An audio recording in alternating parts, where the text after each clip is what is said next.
तो खुद कह रहे हैं कि बेरोजगारी है। बेरोजगारी इतनी जी बेरोजगारी है, जैसे अभी कमलनाथ जी आ रहे हैं, वो शिवराज जी आ रहे हैं यहाँ पर, घोषणा पीर तो हैं वो। और दूसरी चीज इन्हें यहाँ पर इतनी योजना का लाभ दिया है, यहाँ पर 1 रुपए यहाँ तक नगर पालिका में। ये तो कह रहे हैं, ये तो हमारी गवर्नमेंट और मोदी जी की सरकार स्किल इंडिया और मेक इन इंडिया की तरह हम युवाओं को स्वरोजगार दे रहे हैं और हमारा युवा स्थापित हो रहा है। यहाँ भूलकर कापा एक इंडस्ट्रीज एरिया है जिसमें 8 नई यूनिट लगी हैं और वहाँ लोकल लोगों को रोजगार मिल रहा है। अब आप सभी से आग्रह है, जो भारतीय जनता पार्टी की सरकार है, सब जानते हैं कि हर महीने रोजगार मेला लगता है और हमारे अध्यक्ष स्वयं उसमें उपस्थित रह के हजारों बेरोजगारों को प्रमाण पत्र देते हैं। ये स्वयं इस चीज के गवाह हैं। हमारे यहाँ से कोई पलायन नहीं होता। क्या कह रहे हैं? देखिए, खुद कांग्रेसी लोग सीखो कमाओ योजना के तहत लाभ ले रहे हैं प्रदेश सरकार में भारतीय जनता पार्टी की। और जब से सिवनी विधायक दिनेश राय मुनमुन जी ने सिवनी में कदम रखे हैं तो विकास के द्वार खुल गए हैं। मैं एनएसआई जिला अध्यक्ष हूँ और जैसा कि मैं आपको शिक्षा की बात करूंगा, बच्चों के साथ में इतना बड़ा भेदभाव और इतने उनके क्या भेदभाव बताइए? यही भेदभाव कि पैसे वालों को पटवारी बना रहे हैं, पैसे वालों को व्यापार में भर्ती करवा रहे हैं और बाकी गरीबों के बच्चों का पटवारी घोटाले का जिक्र कर रहे हैं वो। पटवारी घोटाले, ऐसा पटवारी घोटाला ऐसा कुछ नहीं हुआ है। जिस तरीके से आरोप लगा रहे हैं उसकी जांच हुई है, जो भी हुआ है सरकार उसके पीछे काम कर रही है अपना। लेकिन जिस तरीके से ये आरोप लगा रहे हैं, इनको विकास पूछना तो छिंदवाड़ा में जाके पूछिए। जग जाहिर है कि पटवारी घोटाला हुआ है और जितने व्यापम में घोटाले हुए हैं, भर्तियों में घोटाले हुए हैं, एक तो परीक्षाएं हो नहीं रही हैं, शिक्षित युवा परेशान है, जैसे तैसे परीक्षा देता है तो इनके नेता भ्रष्टाचार करके पूरी लिस्ट रोक देते हैं। आज कोई लिस्ट बता दो कि जो भर्ती की जारी हुई है। कह रहे व्यापम की लिस्ट रोक दी गई है।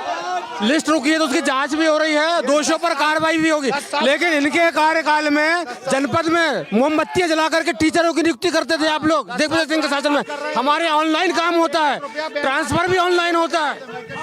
इनके शासन काल में सिगरेट की पर्ची में लिखा जाता था रोजगार देने का और नियुक्ति हो जाती थी। और एक चीज सिवनी विधानसभा में बहुत बड़े मुद्दे थे आज से 10 साल पहले। 4 लाइन, मेडिकल कॉलेज, पेच का नहर और ये सब मुद्दे, आज इनके पास मुद्दे नहीं है। ये हम विकास का चलिए मुद्दों की अगर बात कर ले, कांग्रेस कौन से मुद्दे लेके जनता के बीच में जा रही है? किन मुद्दों पे कांग्रेस चुनाव लड़ रही है? पहली चीज तो मैडम 33 साल से भारतीय जनता पार्टी के विधायक को देखकर यहाँ पर जनता ऊब चुकी है और उन्होंने जिला पर क्या लगता है जनता का क्या मन है? जनता ने जो है जिला पंचायत में अभी हमारे उपाध्यक्ष को बैठाला, नगर पालिका में कांग्रेस के अध्यक्ष को बैठाला। अब विधानसभा की बारी है जहाँ पे विधायक हमारा नौया का आनंद पंजवानी बैठेगा। इनके जो प्रत्याशी हैं आधे आदमी इसमें से उनके व्यक्तिगत है। मूल भाजपा ने दूरी बना ली है। 3 भाजपा के प्रमुख लोगों ने फार्म लिया हुआ है, राजेश त्रिवेदी। अच्छा, ये नहीं मानते कि बीजेपी, सुनिए, ये मानते हैं कि नहीं मानते कि बीजेपी से टक्कर तो कांटे की है कांग्रेस की? मानते हैं कि नहीं मानते? बीजेपी से उसमें कहीं कोई हमको दो रहा नहीं। हम इनके जैसे झूठ नहीं बोलते, जैसे ये बता रहे गोंडमाना से। हम सच बात करते हैं, झूठ नहीं बोलते। लेकिन यहाँ शिक्षा की, स्वास्थ्य की, रोजगार के बहुत बुरे हालात है। 10 सालों में विधायक ने अपने दारू का व्यवसाय बढ़ाया है, अपने रेत का व्यवसाय बढ़ाया है, टोल टैक्स में ठेकेदारी बढ़ाई है, लेकिन सिवनी के लिए उन्होंने कुछ भी नहीं। चलिए, अब आप ये बताइए, बीजेपी ने सिवनी को क्या दिया है? बीजेपी ने सिवनी को क्या दिया वो आप बताइए। शिक्षा में, स्वास्थ्य में, रोजगार, मेडिकल दिया, 4 लाइन की रोड दी, बड़ी रेलवे लाइन दी, पेच नहर दी, गांव में नल पानी दिया। और जिस अनुशासन की बात कर रहे हैं, पार्टी में जिस अनुशासन की बात कर रहे हैं, अभी इनका 500 मीटर दूरी पर कांग्रेस का कार्यालय है। टीचरों से पैसे ले लेकर के बनाया गया शिक्षक सदन है वो। क्या कह रहे हैं?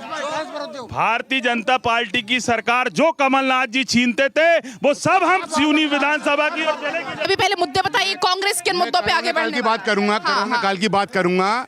कोरोना काल में आज जो हुआ शहर के अंदर, सिवनी शहर के अंदर में, कांग्रेस के लोगों ने आप जितने भी चौराहे हैं वहाँ पर खाना खिलवाएं लोगों को। और दूसरी चीज़ है कि आप जहाँ से आप बता दे रहा हूँ, इन लोग अपने माँ बाप भी खत्म हुए तो कोरोना काल में उनके बेटों उनके माँ बाप को नहीं छुए। हमने काल में मृत जो हुए उनकी सही संख्या दे दें। मात्र 21 लोग को बता रहा है, हजारों लोग सिवनी में खत्म हुए।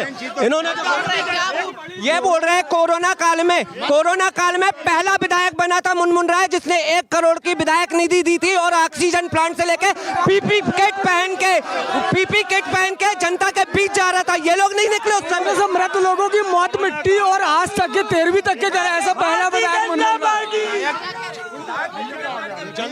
मैं मामा जी से सिर्फ एक ही बात पूछना चाहता हूँ, 18 साल पहले कहाँ गए थे?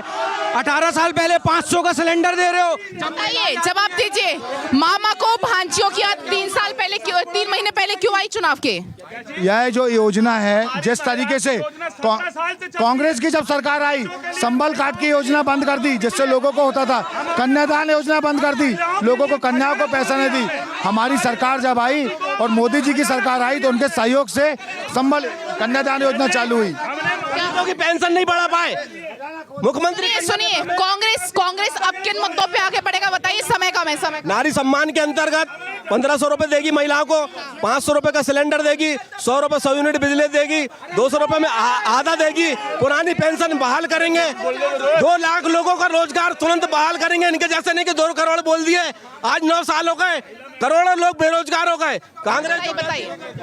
भारतीय जनता पार्टी की सरकार महिलाओं के लिए 17 साल से काम कर रही है, ये नई बात नहीं है। और हमारी मातृशक्ति के लिए भारतीय जनता पार्टी की सरकार और मोदी जी की सरकार जितनी भी राशि होगी